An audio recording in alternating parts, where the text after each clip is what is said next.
Dans son ministère auprès des enfants de Dieu, le Saint-Esprit poursuit des objectifs précis.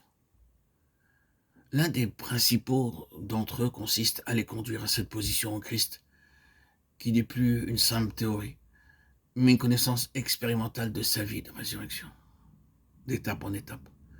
Il les initie à cette existence céleste, qui est celle de Christ, et que nous sommes appelés à partager déjà sur cette terre.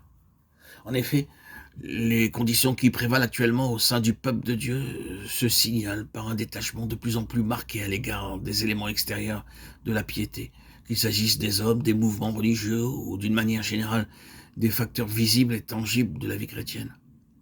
Cette évolution a pour objectif un attachement absolu au Seigneur, Jésus lui-même. L'Antéchrist va bientôt paraître et il se manifestera vraisemblablement sous le couvert d'un soi-disant christianisme mondial qui se donnera comme le représentant du progrès et prétendra travailler au relèvement social et moral de l'humanité. Des foules seront entraînées après lui, et ceux qui voudront rester en dehors d'un tel mouvement seront montrés du doigt et frappés d'ostracisme. C'est en vue de ce moment-là que Dieu prend ses dispositions, cherchant à donner au Seigneur Jésus, dans la vie de ses enfants, non plus la première place ou la plus grande place, comme c'était peut-être le cas jusqu'ici, mais toute la place, de façon à rendre leur vie absolument solidaire de la sienne.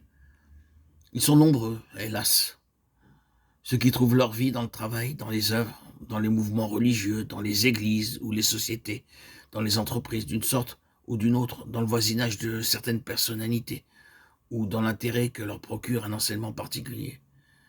Il leur faut l'émulation d'un programme, de quelque chose qui marche, d'une organisation qui leur fait une place dans son sein. Or, l'enseignement, même évangélique, suivi pour lui-même, peut finir par décontenancer, nous laisser dans une impasse et se révéler incapable d'alimenter la vie. Le travail, il peut mener à l'épuisement et à d'amères désillusions.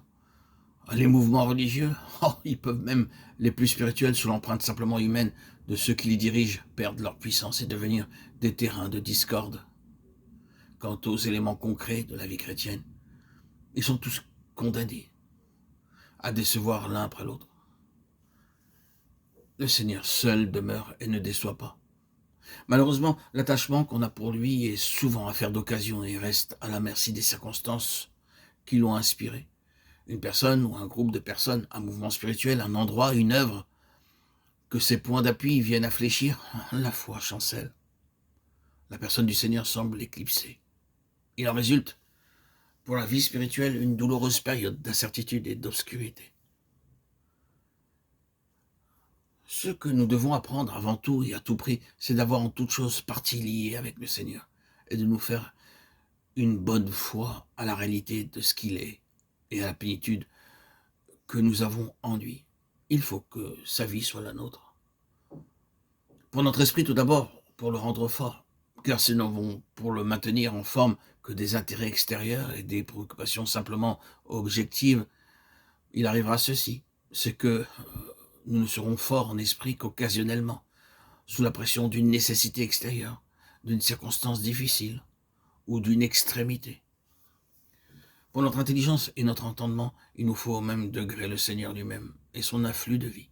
Autrement, la vérité restera pour nous quelque chose d'abstrait, ou se présentera comme un simple chapelet d'affirmation. Ce dont nous avons besoin, c'est d'une vérité qui vive et propage la vie. Pour notre corps, enfin, il nous faut sa vie. Nous pouvons être faibles ou forts sur le plan naturel, la question n'est pas là. Elle n'est pas non plus dans un principe de guérison se substituant à l'enseignement de la vérité. Il est facile sur cette voie de devenir l'esclave d'une idée fixe. Non, c'est le Seigneur lui-même qui est notre vie.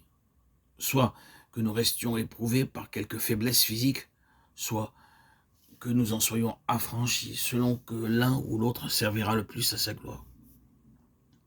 Ce qui importe, ce n'est pas tant notre état naturel que la toute-puissance des ressources divines, grâce auxquelles nous pouvons dominer cet état naturel. Les enfants de Dieu passent à l'heure actuelle par des épreuves terribles. Partout, ils sont aux prises avec des difficultés exceptionnelles. L'ennemi, semble-t-il, prend moins de répit que jamais, et pour les croyants eux-mêmes, prendre du répit devient de plus en plus dangereux. Pour tenir avec succès le contre-pied d'une telle situation, il y a une seule qui se révèle suffisante. C'est cette connaissance personnelle dans notre vie de tous les jours, d'un Seigneur qui est tellement le centre, la raison d'être, le but et le moyen, le commencement et la fin de tout, que nous pouvons dire en toute vérité que notre vie, c'est lui. Il les exhorta tous à rester d'un cœur ferme, attachés au Seigneur. Acte de 23. Il n'y a peut-être pas, à l'heure présente, de mot d'ordre plus important que cette exhortation de Barnabas aux convertis d'Antioche.